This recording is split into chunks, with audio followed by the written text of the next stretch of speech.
তোমাদের সবাইকে আমার চ্যানেল দেশ ফুড ব্লগে স্বাগত জানাচ্ছি। আজকে আমি তোমাদের জন্য একটা খুব দারুণ রেসিপি নিয়ে এসেছি।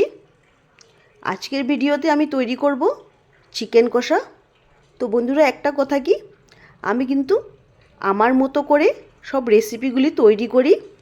আমি কারোটা দেখে বা নকল করে আমি কিছু তৈরি করি না। তো চিকেন কষা বানানোর জন্য সবার আগে আমি এখানে নিয়ে নিলাম 800 গ্রাম চিকেন। ভালো করে ধুয়ে পরিষ্কার করে নিয়েছি। এবার আমি ম্যারিনেট করে নেব। তার জন্য আমি দিয়ে দিলাম আদা রসুন বাটা, হলুদ গুঁড়ো, জিরে গুঁড়ো, এখানে দিলাম ধনিয়া গুঁড়ো, লঙ্কা গুঁড়ো, গরম মশলা সব দিয়ে আমি হালকা একটু মেখে নেব। হালকা মাখার পর এবার আমি সরষের তেল যোগ করে দেব। সরষের তেলটা যোগ করার পরে আমি খুব ভালো করে মেখে নিলাম। তারপর একটা ঢাকা দিয়ে আমি 15 থেকে 20 মিনিট রেখে দেব। এবার আমি রান্নাটা শুরু করব।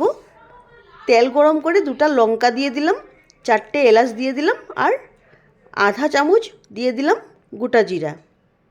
এবার 1 থেকে 1.5 মিনিট আমি মিডিয়াম ফ্লেমে সব কিছুকে একসাথে ভেজে নিলাম। ভাজাটা হয়ে গেলে এবার আমি ম্যারিনেট করা চিকেনটা তেলের মধ্যে ছেড়ে দেব।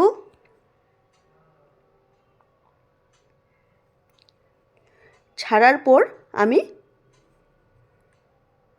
উল্টোপাল্টো করে তেলের সাথে সব কয়টা চিকেনকে মিশিয়ে নেব। এভাবে আমি উল্টোপাল্টো করে দিয়ে চিকেনগুলোকে তেলের সাথে মিশিয়ে নিলাম। এবার আমি ঢাকা একটা দিয়ে 8 থেকে 10 মিনিট রেখে দেব। তারপর আমি ঢাকাটা তুলে নিলাম। আমি কিন্তু আগে নুন দেইনি। এবার আমি নুনটা দিয়ে দিলাম পরিমাণ মতন। তার মধ্যে দিয়ে দিলাম পেঁয়াজ পেস্ট করে, সামান্য অল্প পেঁয়াজ দিয়ে দিলাম। আমি এখানে বড় বড় করে কেটে দিয়ে দিলাম। এবার আমি খুব ভালো করে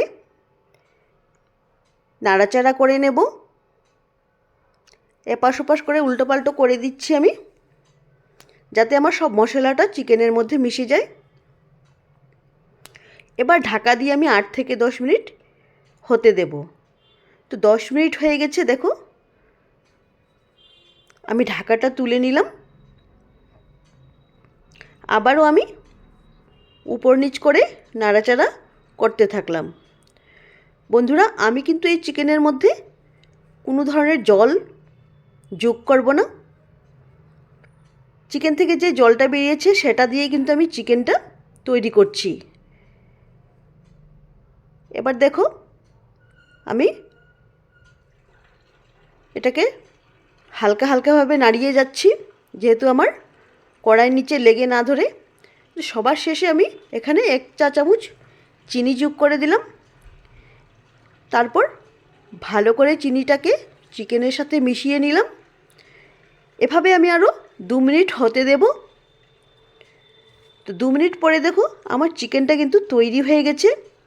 আমি একটা সার্ভিং বাউলের মধ্যে তুলে নিলাম।